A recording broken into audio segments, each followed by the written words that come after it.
قعدنا فترة في جاب ما بين الاكسبكتيشنز اللي احنا بانين عليها كل اللي احنا عملناه والاكتشوال اللي شايفينه كبوست مورتم او كريزلتس بعد ما الكامبين طلعت. حتى انا فترة فيها كنت متخيل انا المفروض اترفد دلوقتي. يعني انا بلاحظ برضو حاجه ان كتير من الماركترز الشاطرين قوي بتبقى بداياتهم اصلا مختلفه، ما بتبقاش ماركتنج، بتبقى انجينيرنج. marketing you need to have an understanding of كذا حاجة، منهم ان انت analytical بتحب الارقام and then the rest can come. كومباني دورها ايه، والايجنسي in terms of creativity دورها ايه. creativity is there to serve المسج at the end. الكامبين مش بتخلص عند انها تفرقع. الفاينل سي على الكامبين is out of brief ولا لا، delivered the value of it ولا لا، is the post-mortem of the campaign.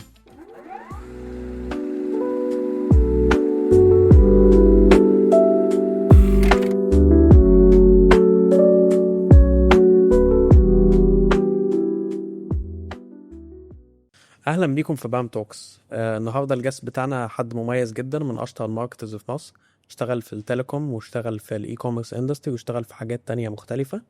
اهلا بيك معنا احمد. اهلا بيك يا شريف. اخبارك ايه؟ كله تمام. مبسوطين ان انت معانا في بام توكس. عايزينك كده تدي للاودينس بتاعنا انترودكشن، بتعمل ايه، الكارير بتاعك سو فار. اوكي، انا اسمي احمد نافع. currently ال CMO for Jumia in North Africa. قبل كده بدأت الكارير بتاعي from engineering وقت ما كانت موبينيل قبل ما تبقى اورنج. then I moved to marketing consumer segments جوه موبينيل برضو. and then I moved to اتصالات and then moved from telco to startups فترة in terms of grocery delivery. وبعدين I moved to Jumia where I'm currently at now. حلو قوي، فيري نايس. يعني انا بلاحظ برضو حاجه ان كتير من الماركترز الشاطرين قوي بتبقى بداياتهم اصلا مختلفه، ما بتبقاش ماركتنج، بتبقى انجينيرنج. فكلمني اكتر، ايه اللي خلاك تفكر ان انت تسيب الانجينيرنج الهندسه وان انت تخش في الماركتنج؟ هقولك، انا كنت في وقتها في الانجينيرينج في موبينيل، كان لسه ما كانش فيه 3G، كان وقتها اسمه GPRS لو الناس فاكرة. كان الديسيجن وقتها كانت لسه موبينيل ما خدش الديسيجن ان هي تعمل 3G، وكان في اتصالات في الماركت دخلوا ب 3G ووراهم فودافون دخلوا 3G. فوقتها كنت انا لسه نيو جوينر، كنت في التيم المسؤول عن الداتا نتورك في الفترة دي. حضرت الفترة لما موبينيل أخدت الديسيجن إن هي تموف from GPRS to 3G، وحضرته في حاجتين في نفس الرول بتاعي in terms of doing data for the network itself والarchitecture بتاعتها. وكان في تيم consulting top 4 مسؤول عن البروجكت مانجمنت بتاعت البروجكت كله على بعضه end to end across the organization. كنت بساعدهم through different discussions happened، ف I became part of the team معاهم part time مع اللي أنا بعمله full time as an engineer وقتها. فالناحية دي ادتني شوية exposure على البيزنس سايد، وورتني قد ايه البيزنس decisions would influence engineering decisions في أوقات كتيرة.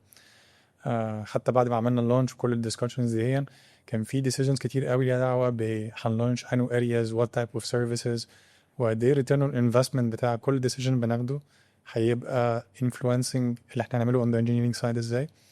وبرضه حضرت الديسكشنز بتاعت طب ازاي هنوصل السيرفيسز دي والتشينجز اللي حصلت في النتورك دي to the consumer بحكم the other part اللي هو مع الكونسلتنتس برضه. فبعد ما خلصنا اللانش وخلصنا كل حاجة وقتها the last advice that the consultants gave me ان انا I should explore more the business side of the business or the commercial side. I tried did my best in applying internally وقتها، especially برضو the curiosity of the what happened during the project and the discussions with the commercial side with the marketing side with the different entities within the organization ادتني شوية اللي هو there is more that I can learn الفترة دي، especially ان لما تعمل project بالحجم ده ممكن يبقى صعب قوي يتنفس حاجة بنفس الحجم in terms of budget و scale. بالكابكس اللي اتصرف وقتها كان in hundreds of millions، فإنه صعب يتكرر تاني. فكان decision اللي هو okay let's explore something else, I'm still young, let's see what we can do. I applied على كذا حاجة وقتها، والحمد لله توفقت بإني I joined the commercial side in terms of project management وقتها. فدي كانت بداية دخولي ناحية الكوميرشال سايد. قعدت فيها حوالي 10 شهور أو 9 أو 11 شهر تقريبا. بعدين I moved to the consumer segments جوه موبينيل. انت ما اشتغلتش بس او ما فكرتش، يعني حاسس ان كلامك مرتب جدا، ودي حاجة من الحاجات اللي بتبقى عند المهندسين جدا، بحس ان كلامهم مرتب، افكارهم مرتبة جدا. بس اشمعنى ليه خدت ماركتنج؟ يعني ليه مثلا مش فاينانس؟ ليه مش حاجة من الحاجات التانية؟ يمكن وقتها كان ال decision was based on the most feasible solution أكتر من أي حاجة تانية. Finance, you need to have a finance background for sure. Marketing, you need to have an understanding of كذا حاجة، منهم إن أنت analytical وبتحب الأرقام and then the rest would can come. ودي كانت حتة أنا كويس أوي فيها. دي كانت حاجة التانية is being realistic. You want to move cross department. It's a very difficult decision. حد ياخد حد من مكان لمكان هو مش عارفه قوي. و during البروجكت بتاع ال 3G the exposure I got during it في الفترة دي هي during the business side مع consultants كان اداني الاكسبوجر that basically الناس الناحية التانية بقوا عارفين، فأنا لما أقدم مش هيستغربوا قوي أو they will actually consider the opportunity أو consider الشخص ال opportunity اللي موجودة وقتها. I think it came بالتوفيق من ربنا أول حاجة، والحمد لله things went well after that يعني. بالظبط. بس ده very surprisingly ان هو ده came by chance كده، فاهم قصدي؟ يعني انا بعتقد ان في حاجات كتير في الكارير بتاع الواحد بتيجي by chance، بس at that time برضه ممكن نقول ان it was a marriage made in heaven. ليه؟ لان انت بعد كده I think ركزت قوي على حتة الارقام والماركتينج. بعد كده ظهور بقى الحاجات المختلفة في الديجيتال ماركتينج زي البرفورمانس ماركتينج والديتا اناليتكس والحاجات اللي كلها بتعتمد على النمبرز والديسيجن ميكنج، مش بس على حتة الكرييتيف. انا انترستد نبدأ طبعا بالجيرني بالسيكونس، نبدأ نتكلم عن الماركتينج في اوبنيل، ايه الحاجات اللي عملتها، ايه السكسسز، وايه الليسنز ليرند اللي انت اتعلمتها في الفترة دي. طبعا اتعلمت حاجات كتير قوي قوي أول ما دخلت. كنت في وقتها لسه جونيور جوه التيم. اتعلمت من ماي كوليجز وقتها حاجات كتير، ويمكن من بعد فترة ابتديت شوية أجراسب الماركت، أجراسب what's happening. وكان برضو وقتها عشان ممكن الناس مش فاكرة برضو موبينيل كانت أو مش موبينيل، كان الماركت كله كان عبارة عن سعر الدقيقة. دقيقة ب19 قرش، وبره النتورك ب25 قرش، وتكلم المحافظات كانت الماركت وقتها كان very oriented in terms of price per minute. يمكن الحاجة المختلفة كانت كنا مسمينه وقتها اللي هو friends and family، اللي هو الريت بلان بتاعت العيلة والأصحاب. كانت الدقيقة جوه السايت سيركل اللي انت عاملها 6-8 قروش. كان في برضو حاجات ليها دعوة بالسعر الدقيقة. فكان من الحاجات اللي بتحصل regularly جدا في التيم وقتها is the qualitative research اللي هو focus groups. وكان واضح جدا في الوقت ده هو there is a big pain point في الماركت. الناس بقت تايهة تماما، وأسعار الدقيقة كترت ومحدش فاهم حاجة، وكلهم بياخدوا سعر الدقيقة أو الريت بلان اللي الراجل بيكتب لهم عليه الخط زي ما بيشتروه منه، وبعد كده يتفاجئ فيسيب الخط يحس إنه غالي وهكذا. فكان الانسايت الكلير بالنسبة لنا إن محتاجين يبقى في دراستيك تشينج في المايند سيت بتاعة الكونسيومر. سبيشالي كان في كمان اتصالات، كان برضو وقتها كانت لسه نيو انترنت، وكان سعر الدقيقة اتغير كتير. فخدنا وقتها ديسيجن إن إحنا محتاجين نغير البرسبشن بتاع الكونسيومر towards الريت بلانز اللي موجودة. فابتدينا very I would say textbook exercises ورا بعض. أول حاجة understanding the consumer segments اللي بقوا موجودين وقتها، لأن وقتها كانت لسه adoption of mobile كانت لسه بيجرو مع الوقت، كانش عندك كل الكونسيومر segments. ابتدينا نفهم تاني مين الكونسيومرز اللي موجودين معاهم موبايلات. ابتدينا عملنا أكتر من 3 or 4 very clear segments بclear user needs هم محتاجينها. طب قلنا كل واحد من دول الفترة الجاية هو عايز ايه اللي ناقصه. محتاج مثلا يتكلم على النتورك بتاعته unlimited طول اليوم. ده حد عايز يتكلم النتوركس المختلفة طول الوقت بلس النتورك بتاعته. ده حد more very oriented data wise وبيتكلم الناس عايز more data savvy عن الدقايق، بس برضه عايز يتكلم. حلو. في حد مش مركز في أي حاجة خالص، مركز بس في سعر الدقيقة. دول اللي هم كانوا وقتها سميناهم روقانجي وبرتقاني وكلامنجي ونتاوي. كانوا very interesting 4 characters بيريبريزنتوا ال 4 segments اللي وقتها we decided on. وعشان حتى نتفق على كان وقتها الكليم حتى اللي طلعنا بيه ان هتكلم الناس كلها لحد الساعة مثلا 6 بجنيه في اليوم أو بجنيه ونص في اليوم. هتكلم النتورك كلها طول اليوم ب2 جنيه تقريبا. كلامانجي كان حوالي ب3 جنيه، نتاوي كان ب5 جنيه، معاك الانترنت بندل and so on. ف it was very simple claim. ادفع اكس في اليوم، خد واي اكروس الحاجات اللي انت عايزها، وكل حاجة من دول بتكلم التارجت سيجمنت بتاعها. وحاجات من الحاجات اللي عملناها برضو كان very pivotal وقتها، ويمكن كان من اكتر based على research agencies اللي كنا شغالين معاها. كان من اكتر حاجات is the level of analysis اللي عملناها في الكوانت. يعني عملنا كوال نورمال فوكس جروبس بتاع، بس you always need to understand طب الناس عايزه تدفع كام، what's the willingness to pay. في الاخر انا هدفع كام وقصاده ايه الفاليو اللي انا هاخده. ايوه. فالwillingness to pay والفاليو والكلام ده كله احسن طريقه عشان تفهم الموضوع ده هو كانت ان احنا نعمل conjoint analysis. conjoint analysis is a very tedious very long type of analysis.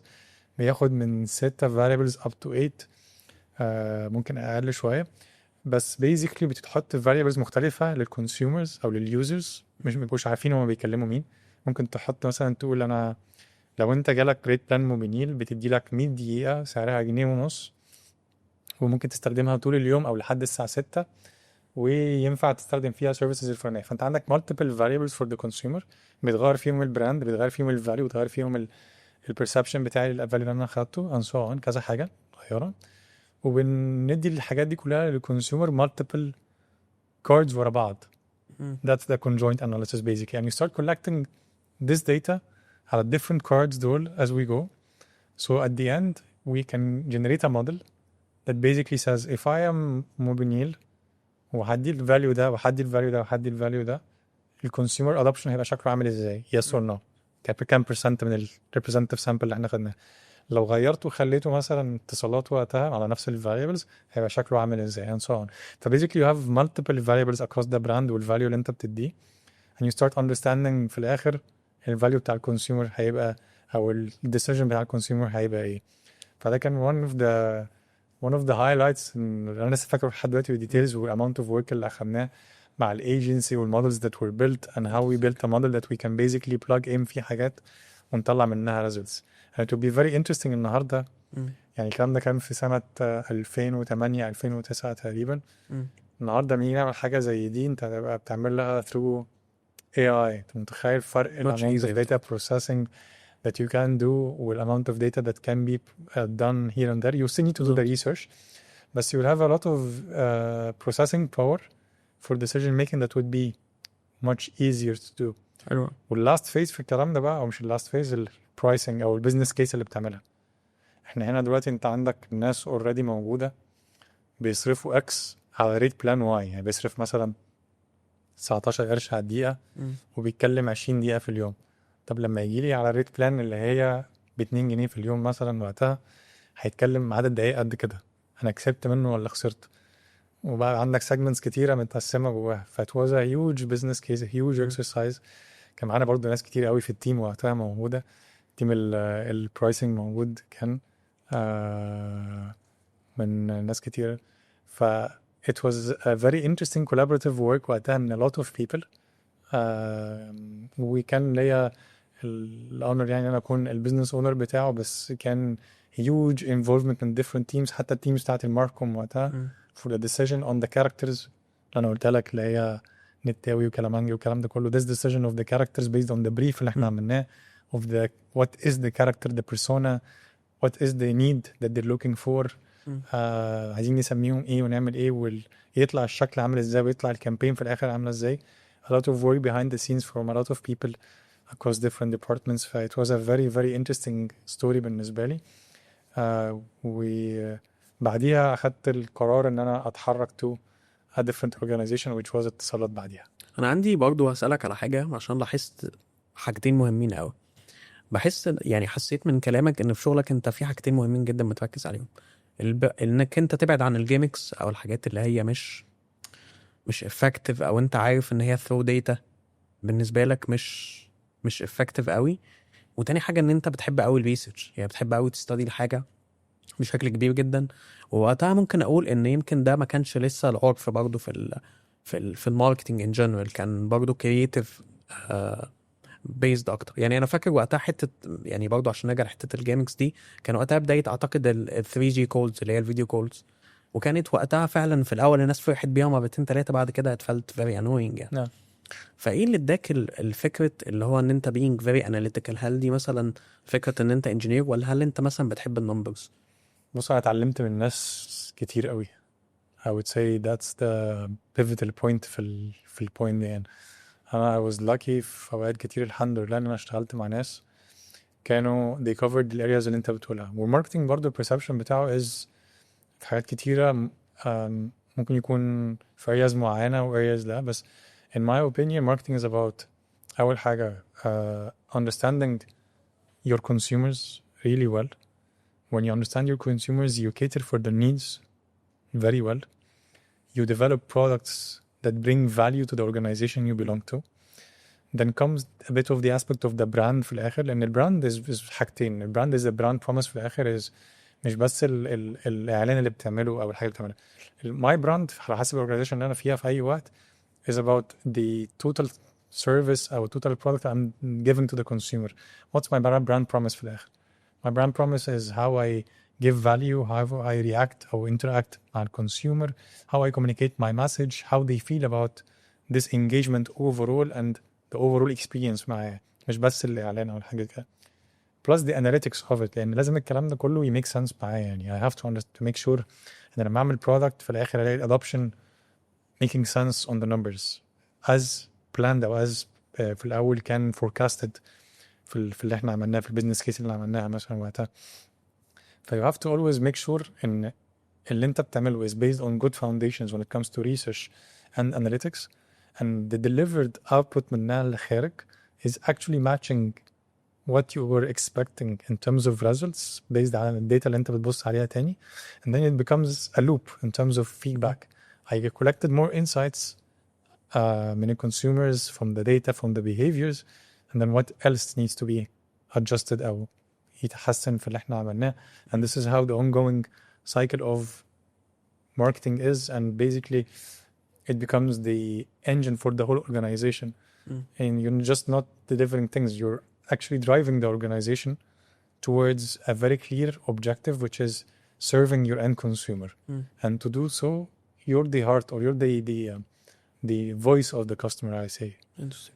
You're the voice of the customer, and then basically you tell the organization this is where we need to go. So بعد كده التك بيتحرك معاك, البراندنج او التيم الكومز بيتحرك معاك, تيمز الابس بيتحرك معاك, تيمز النتورك نفسها مش بس التك بيتحرك معاك. تبتدي الاورجانيزيشن كلها تبقى ان سينك بيزد على الداتا والستوري that we have developed. عندي سؤال مهم قوي في البوينتس اللي فاتت دي، وبستراجل فيه كتير جدا، وناس كتير بتستراجل فيه في البيزنس بالذات، ان دلوقتي بقى فيه performance marketing وفيه creative وفيه variables كتير قوي.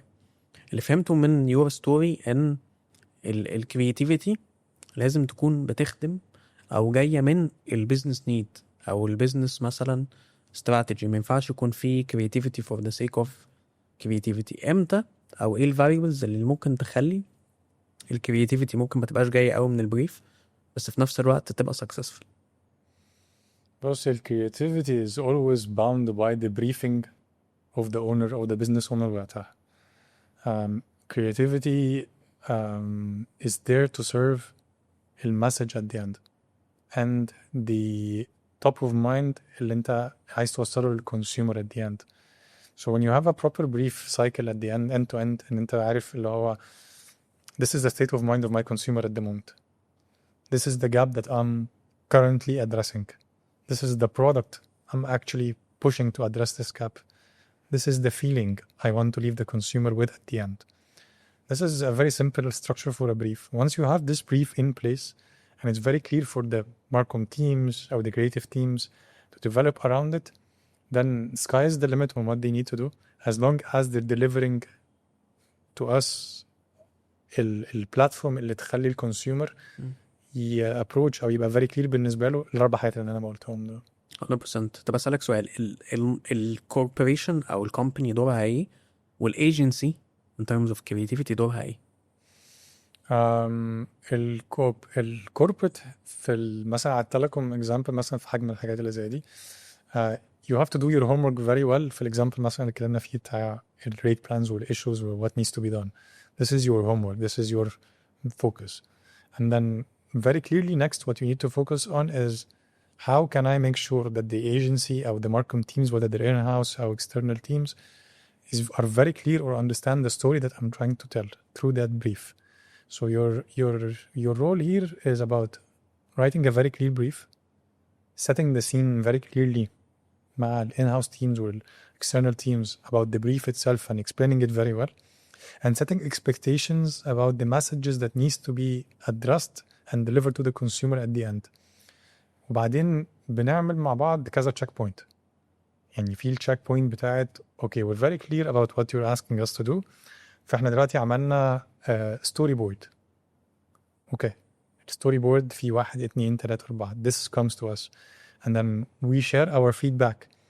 امتى is the story delivering the points that we need to address ولا لأ?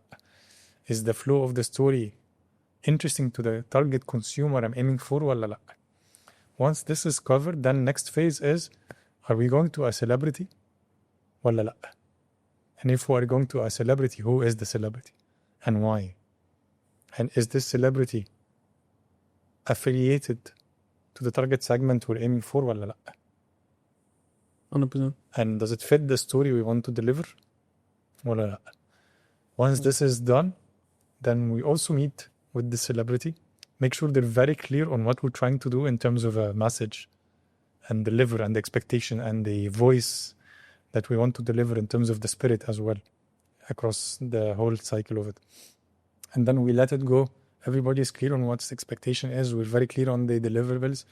We let the teams do their jobs, and then we do the final review of the output اللي حصل of the campaign or the platform that we have built, and then it goes out to the consumers.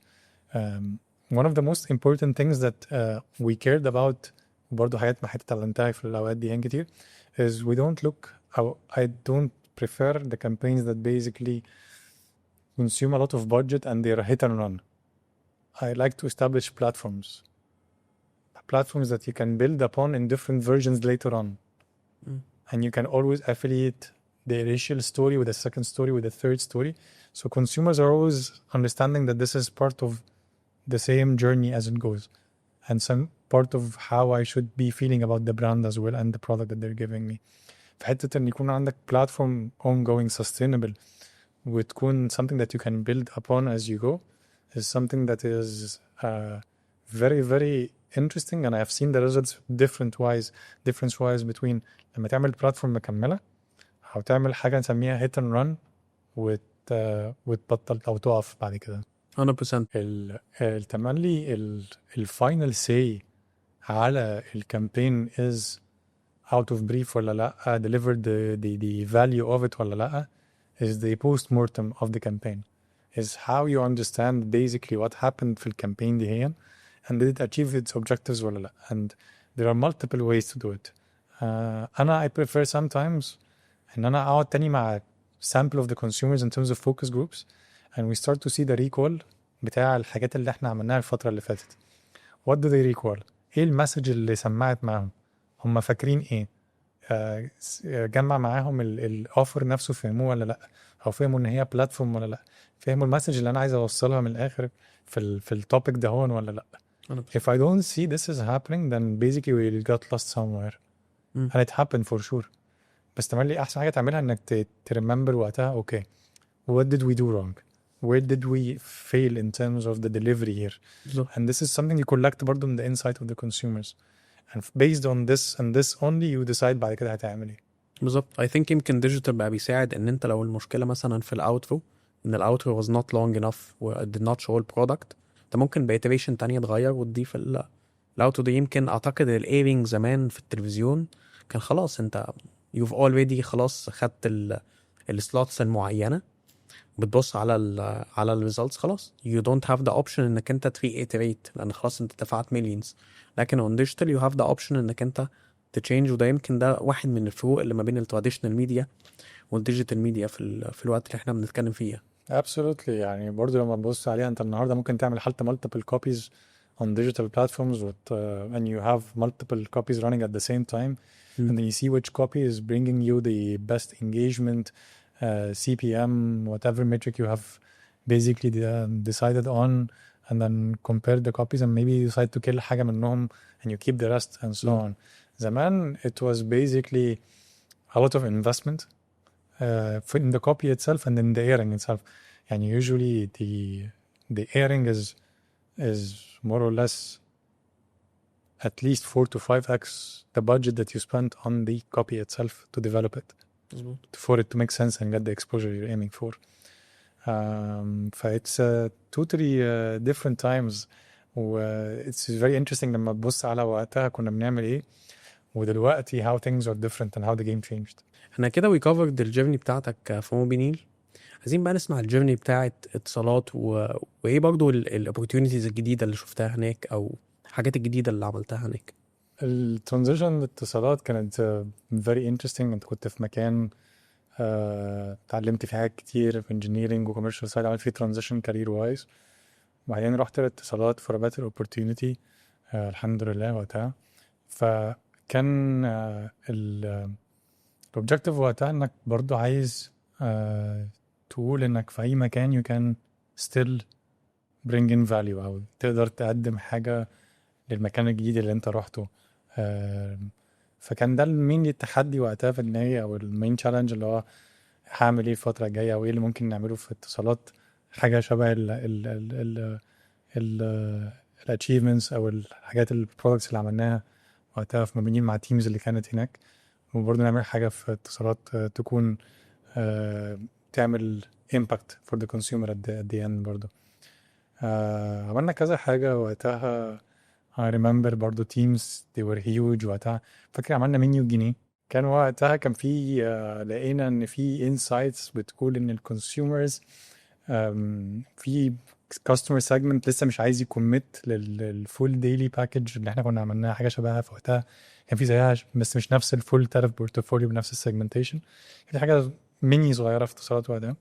فكان one of the main insights اللي طلع ان الناس بتدور على حاجه اللي هو بنسميها اللي هو تديني جزء من اليوم 3 ساعات 6 ساعات. فاللي هو عملنا منيو اللي هو اختار منها الوقت اللي انت عايزه في الحاجة اللي انت عايزها. كان فيها كذا برايس بوينت صغيرة مسمينها منيو جنيه. ده كان one of the interesting things.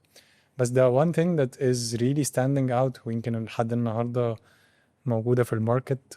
كانت أقوى كارت في مصر.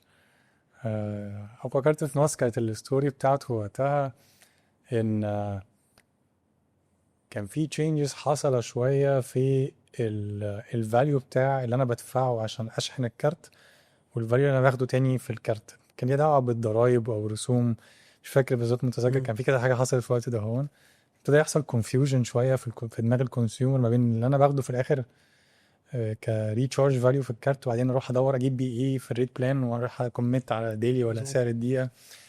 فكان ده المين انسايت اللي طالع وقتها through the focus groups برضو. احنا مش عارفين كل شوية اشحن هنا واطلع من هنا، ابتدي اتلخبط تاني مش عارف ايه. ابتدينا ناخد الانسايتس دي ونفكر فيها في التيمز كلها، وكان واضح وقتها ان احنا محتاجين نموف شوية من حتة انت بتشحن رصيد عشان بعد كده تديسايد انت هتعمل ايه، لاشحن و يعني وده اللي هتاخده من الفاليو بتاع الشحن بتاع الدايركت. فريتشارج اند جيت، اشحن واستمتع بالرصيد ده هو على طول whatever هو كان البندل شكلها عامله ازاي. فكان ده المين انسايت اللي كان وقتها طالع من الريسيرش. وبرضه اخدنا سايكل كبيره قوي internally in terms of further research على طيب هو الكارت المفروض الفاليو بتاعه يبقى كام. فكان وراها ستاديز واناليتكس كتيره قوي على الناس بتشحن كام مره في الشهر، وبيشحنوا الفاليو عامل ازاي، وبيشحنوا الخمسة ولا 10 ولا 20 and so on. وفي الاخر البرسبشن بتاعهم لان هم لما يشحن كده هو متوقع الفاليو اللي ياخده قد ايه، متوقع الفاليو ده بدقايق ولا بفتره زمنيه. يعني انا بالظبط. بشحن ب10 تقعد معايا 5 ايام اسبوع، ولا اشحن ب10 تديني 1000 دقيقه بقى مش مهم، هم 1000 دقيقه خلاص حتى لو يخلصوا في 3 ايام. بس ده بالنسبه لي شيء عظيم جدا. ليه؟ او يعني حاجه من الحاجات اللي هي سيمبل قوي بس ذكيه جدا وفي نفس الوقت كويسه جدا. يعني مثلا ساعات مثلا حتى حاجه مشابهه في الموبايلات، مثلا يقول لك والله الاستورج بتاعت الموبايل 32 جيجا بايت، تيجي تاخد الموبايل او تيجي تشوف الميموري تلاقي وقتها يعني هي اقل من كده، 25 جيجا بايت او 26 جيجا بايت. فبحس ان ده بيعمل شويه ضيقه كده عند الكونسيومر شويه، ان هو ما تقلوش او ما فهمش مثلا ان هو هياخد حاجه اقل من اللي مكتوبه.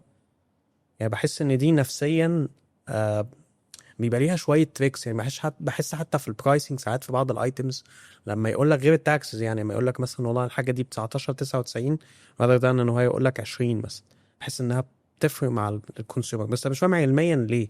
بس هل ده مثلا حاجه من الحاجات اللي انتوا وانتوا بتعملوا حاجه زي كده فكرت فيها، مثلا الحاجات الصغيره دي قوي؟ يعني علميا هي وراها حاجات كتير قوي، من بنسميها cognitive bias، مش متأكد بتتقال ازاي، بس وراها حاجات كتير قوي في perception، اللي هو في الآخر الباك جراوند بتاعت الكونسيومر ودماغه والبرسبشن بتاعه to different prices شكلها عامل ازاي، وهو مظبوط. هيرسيف ات ازاي. there's a lot of psychology أو علم نفس ورا الموضوع ده، هو ان وراها studies كتيرة قوي مم. في القصة دي. بس to be fair برضه هو الكوميونيكيشن كان موجود واضح، بس الفكرة ان whatever you do في الحاجات دي هي في الآخر الكونسيومر. احنا عندنا كان الماركت بيس بتاعت الموبايل وقتها كان ملايين، احنا بنتكلم على 30 40 مليون وقتها ويمكن اكتر، ده كان يعني في الملايين كيوزر بيز. فبتنوع الديفرنت سيجمنتس والمسج المختلفة، فهل انت بتقول المسج الصح كتوصيل للمعلومة دي هي across الديفرنت سيجمنتس دي في كل الشانلز، كلهم فاهمين التشينجز اللي حصلت ولا لا؟ كان effort كبير قوي وقتها عشان توصل في الاخر المعلومة to be fair حتى، بس it was challenging. فحتى لو كنا بذلنا مجهود اكتر او حاولنا في الاخر نديكيت الناس وكده، كان واضح انه اللي change اللي حصل وراه a change in terms of the usability of the service. فعشان انا I look up to you as a brand، فانا عايز اعرف انت هتحلها لي ازاي. مظبوط. فما بقتش بس ان انا بحاول احل المشكله، شوف لي حاجه اعرف احلها. ده كان basically if you want to translate الكلام اللي كان بيتقال، احنا محتاجين حل. فكان وقتها الديسيجن ان احنا نموف اوت من فكره الشحن العاديه للشحن مستمتع على طول باكس. واخدنا وقت عشان نديفلوب الفاليوز والكلام ده كله، برضو huge efforts من تيمز كتيره قوي، من اول الريسيرش، التيمز الانترنال ريسيرش، للانسايتس اللي جبناها، لوات از ذا مسجز، لفurther ريسيرش تانية شبه الكونجوينت اللي كنا عملناه بس not as sophisticated وقتها، كان less شويه. للبزنس كيسز برضو، انا النهارده الناس بتصرف كذا في الاسبوع، لما اول حاجه كونسوليت الريتشارج بتاعهم ولا هيشحنوا اكتر عشان الفاليو اكتر، ايه الديفرنت سيناريو، ايه الالاستيسيتي of the usage اللي هتحصل لما انا اعمل الفاليوز دي هي، ممكن اجيب incremental قد ايه. a lot of things from research to studying the consumer behavior to pricing and then the value proposition في الاخر. احنا اتفقنا على ايه الحاجه اللي الكونسيومر او ايه الحاجه اللي اليوزر العادي في الاخر هيسمعها مننا، ده اللي هو هياخده في الفاليو بروبوزيشن ده او في الاوفر ده اللي احنا عملناه او في العرض اللي اتعمل ده. وكان الديسيجن وقتها طيب احنا هنعمل حاجه صغيره ولا حاجه تبقى مكمله. وهنا حته ان احنا بنموف ان احنا نعمل اوفر حاجه كامبين واحده او حاجه طالعه، لان احنا قلنا this is something that is going to be big, this is a platform. دي حاجه هتبقى sustainable مكمله مع الناس، والحمد لله لحد النهارده التيمز عملت فيها حاجات كتير ومكمله لحد النهارده. آه فالبلاتفورم نفسها البوزيشننج بتاعها هيبقى عامل ازاي، هنكلم الناس ازاي، who's the celebrity we're going to use. وفاكر وقتها كان في حاجات كتير، كنا بنفكر في حاجات كتير، بس وقتها ما شاء الله عليه كان فنان محمد رمضان كان طالع standing out في research بطريقة very interesting. فهو طيب لا there's a clear affiliation ما بين ال target segment that we're aiming for, which is كارت الشحن is mainly affiliated للماس ماركت بنسميه. والماس ماركت was seeing this character في دماغهم او شايفين كاركترز او الشخصيات اللي عملها وقتها محمد رمضان، انه احنا انترستد فيه، احنا حاسين بافليتو بيه، اللي هو شايفين نفسهم في الشخصيات اللي هو بيعملها والبين بوينت. I trust الكاركتر، I trust البيرسونا دي، I trust الحد ده. فكان واضح قوي ان احنا اوكي لو we need to do this we should aim او نحاول قوي ان احنا نشتغل مع فنان محمد رمضان وقتها، ونقرر معاه ونشوف الدنيا تعرف يعني هنعرف نوصل ان احنا نعمل البلاتفورم دي ونوصل المسج للناس. والتيمز بصراحة بتاعت الماركوم برضو وقتها اللي هي براند تيمز وكده مع الايجنسي اللي كانت مسؤولة بيزد على البريف اللي احنا عملناه وقتها. they did a great job في الاخر انه they capitalize على الانسايتس اللي طالعة من الريسيرش على الديفرنت كاركترز اللي كان فنان محمد رمضان عملها وقتها. فاللي هو قرروا ان هم يجيبوا الكاركترز اللي كانت مسمعه مع الناس. كان في كذا كاركتر محفورين في دماغ الناس،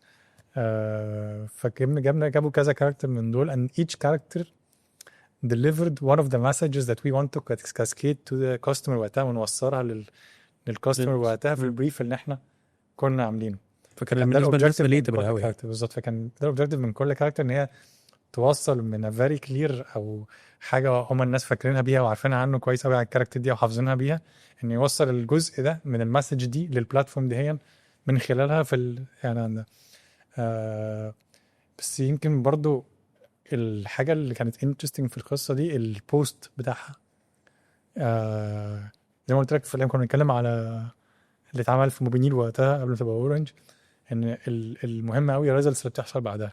في اورنج انا فاكر الريزلتس were extremely promising بعد ما عملنا الكامبين. الكاستمر اكتيفيتي كانت زادت، الاوفرول كاستمر سبند بنسميه ارب في التليكوم كان زاد، الريتنشن ريتس بتاعتنا او التشيرن قل، التشيرن اوف ذا كونسيومرز هم بيبطلوا يستخدموا خطك قل. فكان كل المين كي بي ايز اتحسنت. لما عملنا المين بتاعت اتصالات البلاتفورم لما طلعت قعدنا فتره في جاب ما بين الاكسبكتيشنز اللي احنا بانين عليها كل اللي احنا عملناه والاكتوال اللي شايفينه كبوست مورتم او كريزلتس بعد ما الكامبين طلعت. حتى انا فتره فيها كنت متخيل انا المفروض اترفد دلوقتي. يعني طبيعي وانا شايف بعد ما صرفنا الفلوس دي والكامبين دي اتعملت و this is the outcome في حاجه ميسنج. وده كان الحاجه اللي الفيري انترستنج اللي حصلت وقتها، كان الليرنينج الكبير قوي بالنسبه لي الافورت اللي اتعمل كمان بعد اللانش بتاع الكامبين. كان as important as اللي اتعمل في الكامبين. يعني الكامبين نفسها التيم كان احنا نتكلم في حوالي 50 واحد cross functional across the organization كانوا هم الكور تيم المسؤول عن انه يديليفر اقوى كارت للكونسيومر في الاخر. التيم ده فضل برضو مكمل من بعد اللونش، كلنا مكملين عشان نديليفر تاني الاوتبوت المتوقع. وهنا الفرق كان ان الريت بلانز او بحجم سعر دي او الحاجات دي انت بتتكلم الكول سنتر، بتتكلم كان وقتها الاي في ار اللي هو بتاع اللي بتسمعه الالي ده اللي بتختار منه اللي بتضغط واحد لاختيار كذا وبتاع اللي بتاع وانت قاعد في بيتكو كده. لكن حته الكروت الشحن والموضوع ده كله وراه ريتيل انجل كبيره قوي. بالظبط. ودي كانت بدايه الاندرستاندينج اوف يعني ليا انا والناس وجزء كبير مننا حته الامبورتنس اوف ذا كورليشن او السينرجي ما بين اللي بنعمله للكونسيومر في الماركتنج واللي بينزل بعد كده في الريتيل which was already موجود. بس دي اول مره نوصل لليفل ان في ديبندنسي عاليه قوي في الحته بتاعت ريتيل في ان ازاي نوصل المعلومه في شكل الشحن، والراجل وهو بيشحن يفهم العميل ايه، بس هو بيشحن له على الهواء ولا بيديله كارت شحن والكارت متوزع صح. فعندنا شلف شير دلوقتي، عندنا الكارت موجود في الشلف ولا لا. الكارت مش مهم بقى يشحن بس على التوب اب اللي هو بيعمله، لا الكارت موجود فيزيكلي ولا لا، الكارت الجديد موجود ولا لا، بالتوزيع بتاع الدومينيشنز مظبوط ولا، كانك في اف ام سي جي بالظبط. مظبوط. انا كنت لسه هقول لك على البوينت دي. فالجيم اتغيرت خالص كانت، والليرنينج كان اختلف خالص. بس within I would say 3 to 4 weeks هشوفنا a full transition 180 degrees للريزلتس بتاعته. ويمكن انا بالنسبه لي انبسطت قوي باللي حصل، ان الليرنينج ده فرق معايا قوي في in my journey later on في حته ان اتعلمت ايه السايكل اوف ذا اوف لاين كلها في الريتيل والحته دي كلها. وحته الكولابوريشن اللي حصلت في البوست لانش كانت very interesting in terms of how to communicate the messages to the dealers. حتى انا فاكر ان انا في اسبوع الناس كانت فاكراني اجازه، ما كنتش اجازه، انا كنت قاعد في الشارع، انا كنت بلف على الناس بلف على التجار الصغيرين، التجار الكبار، بتشوف بقى الناس اللي الكامبين بتوزع، عملت ايه اون جراوند. وبسمع هم فاهمين ايه وايه فين الجاب. انا كنت في الاول بسمع الكونسيومر بس، في الاخر في الاخر كان بالنسبه لي الكونسيومر هو اللي بيقول لي ايه اللي حاصل، الريت بلان تمام ولا لا، عملها ولا لا. دلوقتي انا بقيت اسمع انجل تانية خالص. الناس بتوعنا التريدرز اخبارهم ايه، فاهمين ولا لا، عارفين يوصلوا مسج للكونسيومر صح ولا لا، الجاب فين، بياخدوا فيدباك من الكونسيومر ولا لا. انما الفيدباك مش دلوقتي مش على البلان، هو بيعمل حاجه انا مش شايفها، بيعمل حاجه على الريتشارج، وذر توب اب ولا كان اللي هو شحن على الهواء نسميه، او بيعملوا في كارت شحن.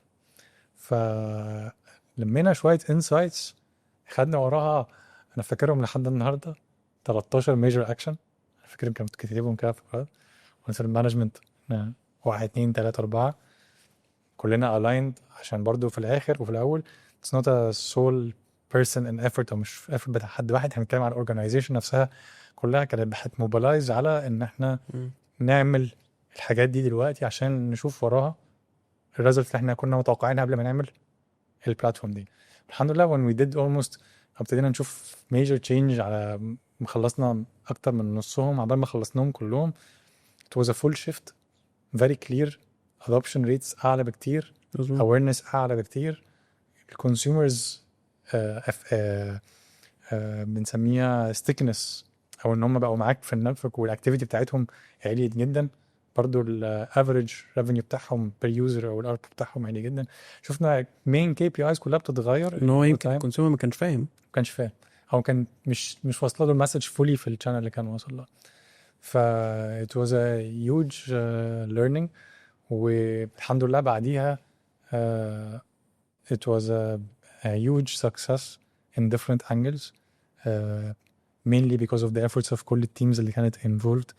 أو يعني مش عارف اقول اسمهم واحد واحد، بس I learned في البروسيس نفسها من كل واحد فيهم really really important lessons من كل حد.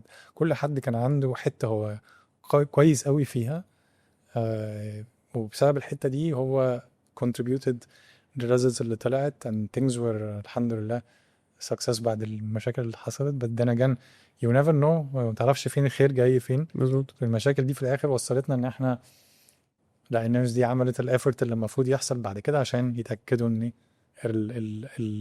الكامبين تبقى سكسس. والحمد لله لحد النهارده اقوى كارت برودكت موجود مكمل.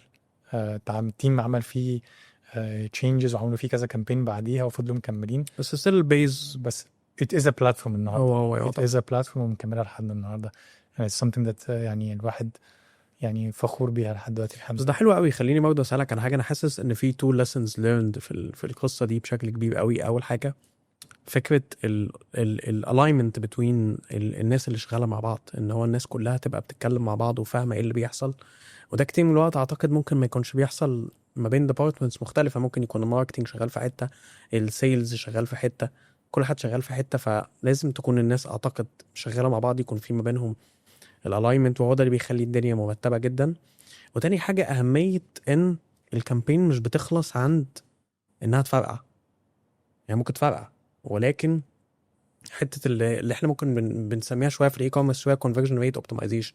انت خلاص تمام عملت الكامبين مسمعه جدا، بس فين الديتيلز الصغيره اللي ممكن تخلي الكامبين يتحقق الفلوس اللي المفروض تجيبها او الريتيرن اون انفستمنت، وامتى ما تحققش الريتيرن اون انفستمنت. وممكن اعتقد برضه اللي حسيته منك ان ممكن تكون الميجر تشينجز اللي انتوا اتكلمتوا فيها ممكن تبقى حاجات صغيره بس بتفرق مع بعض جدا. يس. خليني امسك في البوينت الاولانيه قلتها يا شريف. في الاخر زي ما قلت لك الحاجه اللي بتتعمل في الاخر الاوتبوت بتاعها are you creating value to the organization ولا لا. and for me creating value or value creation in general is based on ان يكون 3 حاجات. عندك insights، whether insights دي جايه من consumers او من الماركت overall او ماكرو ايكونوميك in general. فانسايتس عندك واضحه انت هتتحرك based عليها، و a very clear objective او business goal انت رايح له، وتيم cross functionally عارف يشتغل او يكسكيوت in a very well efficient way. يعني تيم بينفذ الحاجة اللي المفروض يعملها في طريقة فيها efficiency و synergies ما بينهم وبين بعضيهم. 3 حاجات دول insights, very clear business objective, و حتة ان التيم يبقى فيه ما بينه وبين بعضيه الكوهيف انه يبقى السينرجيز او ان هم يبقوا متفقين يعني عارفين يوصلوا مع بعض cross function ان هم يطلعوا حاجة. This is where you truly define او you truly deliver value to the organization. ودي حاجة من الحاجات اللي احنا كنا في وقتها very keen عليها. وكان تملي عندنا حد هو الobjective بتاعه is making sure this is happening. كان هو البروجكت مانجر تملي بتاع البروجكت ده. كان حد very important تملي في كل بروجكت من دول. في اي حاجة بتطلع البروجكت مانجر هو الحد اللي في الاخر اللي بيتأكد ان التيمز قاعدة على ترابيزة متفقة مع بعض واصلة بزنس اوبجكتيفز باكشنز ونفولو اب عليها. مظبوط. فده كان رول very pivotal في كل البروجكتس اللي I was involved فيها. للبروجكت مانجر اللي كان وقتها موجود في اي بروجكت من دول. الناس بصراحة برضو كانوا ما شاء الله عليهم كويسين جدا في الحتة دي. وده اللي كان تملي بيفرق قوي ان البروجكت دي فعلا تطلع. وده اعتقد يمكن اللي بيخلي في حاجات معينة في الشغل مش بس بتقاد للأورجنايزيشن أو بتبقى beneficial، ممكن نقول هي دي الحاجات اللي بتبقى award winning أو اللي هي فعلا اللي فعلا الشغل اللي انت بتقعد فاكره. يعني انت you stopped working with them من كتير ومع ذلك انت لسه فاكر الديتيلز بتاعت ازاي اشتغلتوا مع بعض، ازاي عملتوا سكسس. اعتقد هي دي الحاجات مع بعض اللي بتساعد فعلا انك تعمل شغل معين وكمان 10 سنين ترجع تقول لا احنا عملنا الكامبين دي وعملنا الشغل ده وعرفنا نحقق منه results او نتائج تكون كويسة جدا. fully agree. حلو جدا. خلينا نخش بعد كده على الستيب اللي بعدها او your next step في الكارير باث. بعد ما كنت عملنا اللي احنا اتكلمنا عليه دلوقتي في اتصالات I was in a thinking process وشايف الماركت بيتغير. احنا عمالين بنتكلم شويه في وسط الكلام على الديجيتال والبرفورمانس ماركتنج والكلام ده كله. انا كنت وقتها بفكر طيب this area for me is new. بنتكلم في 2012 2013 it's still peaking. ابتدى يبقى فيها traction، ناس كتير ابتدت تتحرك في الناحيه دي. والتليكوم وقتها كان لسه not very much into this area لان كان لسه فوكس على traditional channels. والtraditional channels هنا بتكلم على اللي هو ال ATL العادي in terms of TV radio and so on plus ال offline media بتاعتك والريتيل والdistributors بتوعك والحاجات دي كلها. Which is when you think about it made sense because the equation itself was delivering everything you need. كان بتدينا كل حاجة احنا عايزينها already. ما كنتش محتاج تطلع تعمل انت تقول الريت بلان دي او الخط ده بكذا اونلاين وكم. ما كانش لسه في حد محتاج يعمل الحاجات دي. لسه في ميديم، ما كانش في لسه بتاع. بس انا بالنسبه لي كانت الاريا دي حاجه انا عايز اتحرك فيها، عايز افهمها. فكان وقتها الديسيجن ان انا اتحرك من اتصالات للستارت ابس. I moved to a startup كان موجوده اسمها Good Smart in terms of grocery delivery. وكان decision mainly inspired by the need to learn ناحية الديجيتال كلها get more exposure في الحتة دي and see how startups operate. ويمكن الحاجتين الأساسيين هم دول إن أنا أخدتهم من الإكسبيرينس. قعدت حوالي 1.5 سنة في الستارت اب. أول حاجة is the different level of support functions that you have. عمال احكي لك على التليكوم والتيمز وعددهم والبروجكت مانجر والاورجنايزيشن كلها. والتيمز في الستارت اب انت الاعتماد على نفسك بيزيد قوي جدا. you have to do حاجات كتير قوي كنت متوقع او فاكر او متعود ان معاك سبورت فانكشنز كتير بيساعدوك فيها. دلوقتي انت بقيت end to end الاونر بتاعها. مظبوط. ده فرق معايا انه ابتديت اديفلوب حاجات ما كنتش مركز فيها قوي في الارياز دي، هي ان انا ابتدي اعملها بنفسي. ابتدي اركز في حاجات تانية مور ديب. كنت بعتمد فيها على ناس تانية. حته البروجكت مانجمنت اند تو اند، حته البريفنج بقى بقت بريفنج واكسكيوشن اند تو اند، حته الديجيتال ميديا از ذا نيو بارت برضه. ان انا ابتدي اشوف الادز ومين بيعمل ادز واتس اور فانل وشكلها عامل ازاي. وابتديت بقى I get introduced لل whole experience of performance marketing and how it works and what are the major KPIs for it compared to the KPIs اللي انا متعود عليها and so on. فدي كانت اهم حاجتين experience wise خدتهم في الفترة دي. بلس حتة الجروث هاكينج بقى، يعني احنا بنتكلم على ماركتنج براند والكلام ده كله، بس حتة الجروث هاكينج because you're doing a new type of business, it's not حاجة كانت زي التانيين very established. مظبوط. فهنا you start figuring out how you can grow in different channels مظبوط. and how you create your own testing framework and what are the channels that you're testing and how are you going to divide the limited resources اللي عندك from people and budgets across the different channels دي وتست بيها while making sure you're also growing healthy wise. مظبوط.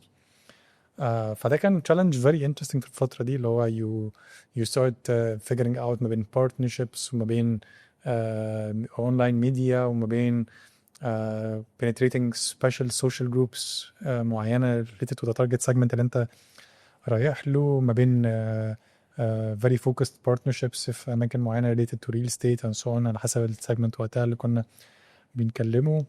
وآخر حاجة كانت حتة ال discussions that you had with the investors, because you have to have a lot of discussions with the investors during startups about the business, how are you growing, what's the efficiency, your CAC, your LTV, your cohorts.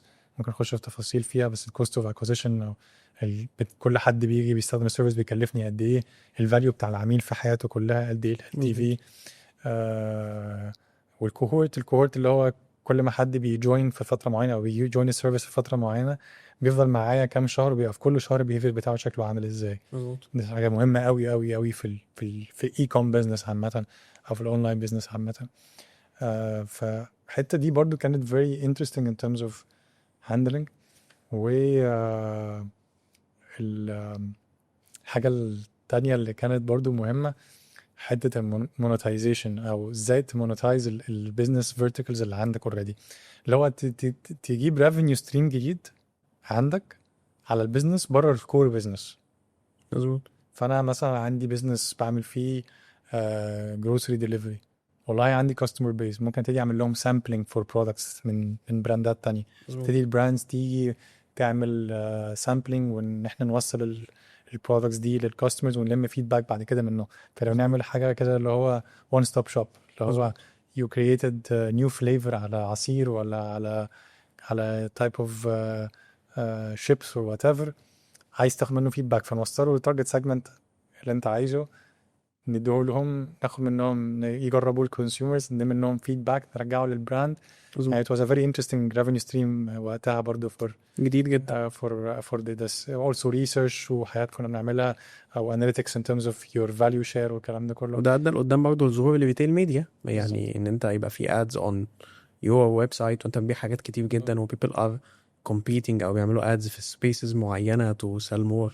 Yes, this is something that is happening very big in e-commerce دلوقتي، اللي هو زي حتى جوميا or you come to it now.